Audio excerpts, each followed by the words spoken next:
আমি পারমু সরাসরি জননেত্রী শেখ হাসিনার দ্বারা যাইতাম। আমার ক্ষমতা আছে, আমি চেষ্টা করতাম।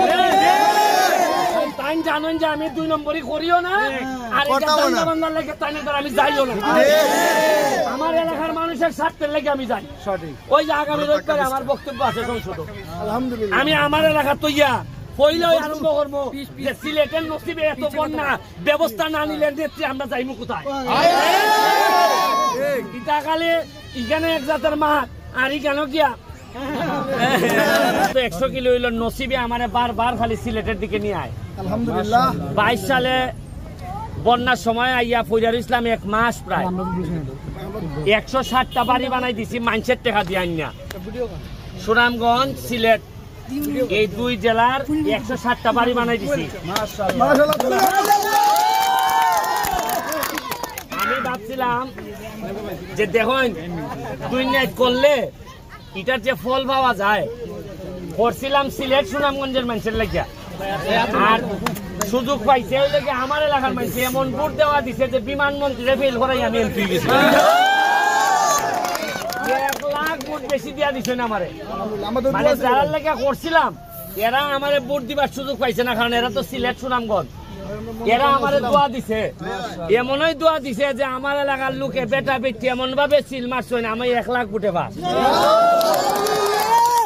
এবার আবার নসিবে লই আইছে আজকে সারাদিন সাতক সিলেট বিভিন্ন জায়গা যেখানে পানি ডুবে গেছি গা মানুষের ত্রাণ দিয়া গেছি। এখন কেড়ে দিছি মানুষে মনে করবো যে তাই মনে হয় এই এমপি মনে আপনারা বুঝলে লিছে, কারণ এখন আমার এলাকা তো ভাঙছে 3 ইউনিয়ন পানির তলে।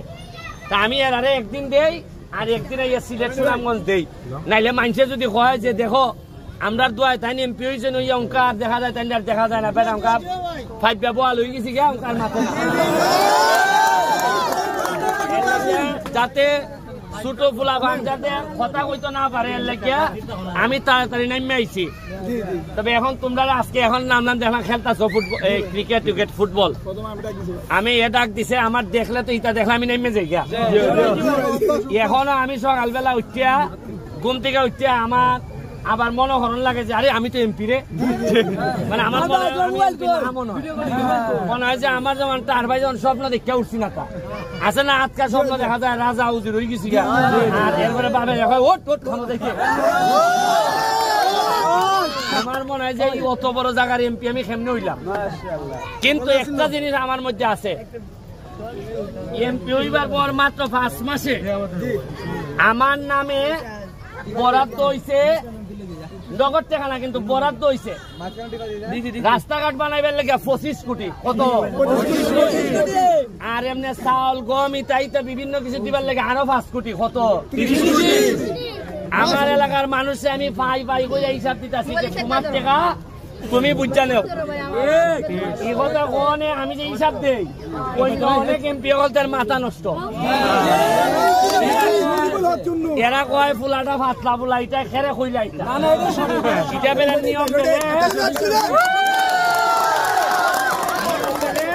নিয়ম বেলে সরকারে পয়সা তোমারে দিলে পরে জনগণে দিবার লেগে যেটা দিব এটা বেলে ফকটের ভিতরে আনানি আড়াইয়া এরপরে লুকাই রাখন আর মাতলে গেলে বখন তুই এমপির সাথে কথা কস, আর এমপির সাথে তো মাশাআল্লাহ আরো চাইলা বাসলা মস্তান তা মানে মস্তান তেলে খিলা যাইতো গিয়া হইতো যে ভাই সাহেব আমার ভাই না আমার বাত নাই। আমি চেষ্টা করে যাইতেছি এমন একটা উদাহরণ তৈরি করতাম যাতে পরবর্তী যারা নেতা হইবা তারা টার ভাইয়া যাইবা যে কত দানে কত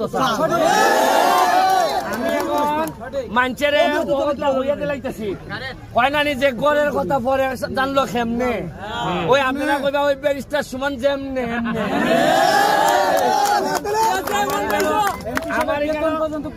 আমার এখানে 1 কোটি আইলে আমি জানাই দেই। এই সময় আপনারা তো সজাগ হয়েছেন তখন আপনি আপনার এমপিরও কইতে পারবা ওই বেশটা টাকাটা পাইছে তোমারটা খাইছো নি, আর লুকাইবার সুযোগ আছে নি। যাই হোক তোমরা আর বেশি কইতো না, পড়ালেখাটা কইরো রে বাবা, কারণ এটাই এমন বাট পারে লাগল পাইছে দেশটারে যে যেখানে পাইতেছে মাইরে একদল লাগাই দিতেছে। আল্লাহ মাহমুদ জানে কত খাইব, এর খাইবার কোনো শেষ নাই। এ মারতে মারতে 500 কোটি হইলো এর হয় না, আরো 100 কোটি লাগবে। অথচ 40 বছর বয়সের বড় কোলেস্টেরল, শ্বাসকষ্ট, কত জাতের ডায়াবেটিস রোগী থাকে, ডাক্তারে কইয়া দেয় যে গরুর মাংস খাইতে আর চায় না, কিন্তু টেহা বানাই লিছে তো 200 কোটি। গরুর মাংস গরু সামনে দিয়ে হাঁটাহাঁটি করে কিন্তু খাইতে পারে, কিন্তু এর ভিতরে মানুষের টেকা ওক মাইরা শেষ করে দিছে। যাই হোক, আমি আমার হাসান হাবিবের বাড়ি কেন, সে আমার বন্যার সময় খুব হেল্প করছে। তোমরা যে 4টা টিম আছে কেন, আজকে 4টা টিম জানি কেন, আমি আইলাম মেহমান 1 কেজি করে মিষ্টি আনলো তো 4 কেজি, তা আমি 2000 টাকা করে দিয়ে যাইতেছি, 8000 টাকা তোমরা কষ্ট করে এইটা দিয়া দোয়া করবাই যাতে বাকি জীবন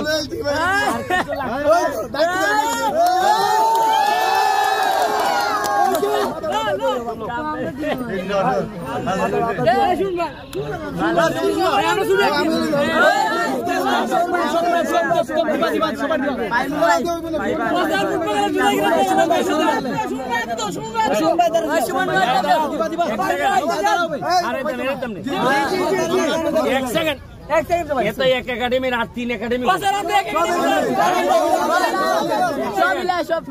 যে টেকা দিতাম এক কিছু ফাতলা মারবো নি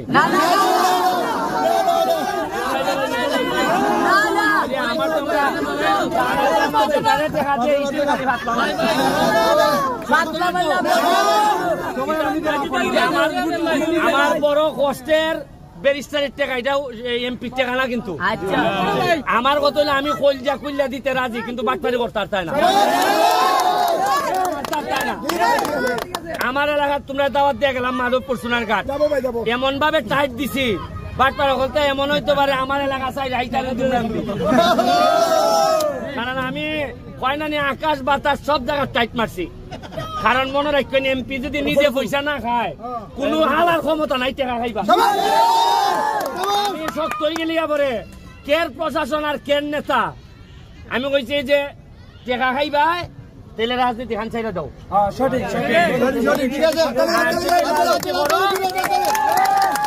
আর যদি রাজনীতি করো তাহলে টাকা খাওয়া চাইলে দাও। আপনারা একটা ছোট ঘটনা কই, আমার গত সপ্তাহের একটা ঘটনা। আমার একটা লোক মারা গেছে বিদেশে, দুবাই, হার্ট অ্যাটাক করিয়া। এরপরে এরা খবর পাঠাইছে দুবাই থেকে, এর সাথে যারা আসিল এর মারদারও কয় লাশ পাঠাইতে 4 লাখ টাকা লাগবে। কয় লাখ? আমি খবর লইয়া দেখলাম, আমার একটা লোক আছে দুবাই, খবর লইয়া দেখলাম যে এটা কেমনে আমি 4 লাখ টাকা দিব কোথেকে, মাত্র 2 মাস হইতে গেছে। এরপরে দেখা গেল যে লাশের যে ওজন, প্রতি কেজি ওজন হইলো 24 টাকা, মানে লাশ আনতে গেলে যে ওজনটা 24 দেরাম, আর এটা আমরা খবর পাঠাইছে এটা বলে 60 দেরাম করে লাগে।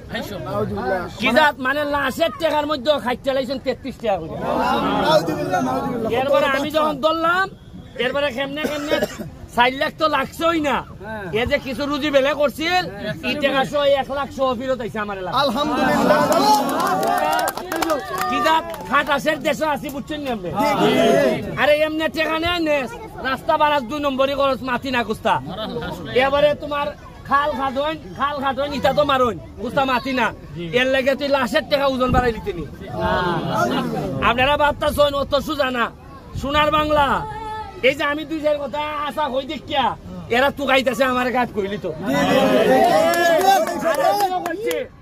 মনে রাখো, যার মরার ভয় নাই আর যার পয়সা রোজের ইচ্ছা নাই, এর চেয়ে বড় মস্তান আর বাংলাদেশে না।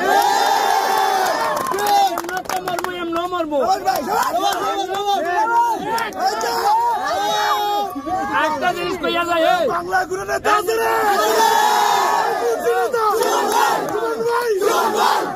একটা জিনিস হলো মানুষের কেন শাহজালাল সাহেবের মাজার জিয়ারত হয়নি, কেড়ে আয় মনে করা হয় যে তাই একজন অলিদের সেরা অলি, তাই সহ 360 জন আউলি এইখানে তখন না। তারা যদি এত আগে আইয়া এই এলাকাটারে চেঞ্জ করতে পারো, তাহলে 360 জন আউলিয়ার বংশধর আমরা যারা আছি, আমরা খেলে খাইতে পারি না, কইতাম পারি না যে চুরি করতাম দিতাম না। আল্লাহ মাহবুব জানে, এর আইবার পরে তারা মারা যাওয়ার পরে আর কোন নেতা তৈরি হয় না করে। কোন আধ্যাত্মিক নেতা খেলে তারার ফুলাবরির মধ্যে রক্ত নাই? আমরা কেউ না কেউ রক্তের মধ্যে 360 জন আউলিয়ার রক্ত আছে না?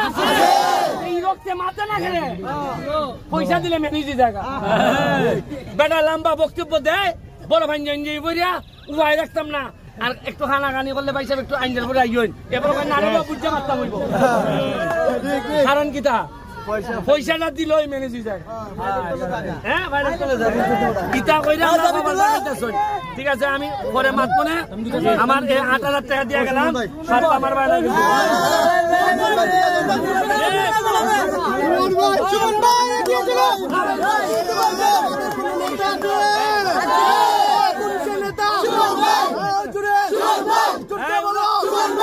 আরে শোনো তোমরা তো ইটাই খাইছে 8,000 দিলে তোমরা বাই বাই মিছিল আরম্ভ হয়েছে তোমরা বুঝতে পারো না আমি ইজাত বাইওয়ালা নেতা না যে মিছিল দিলে আমি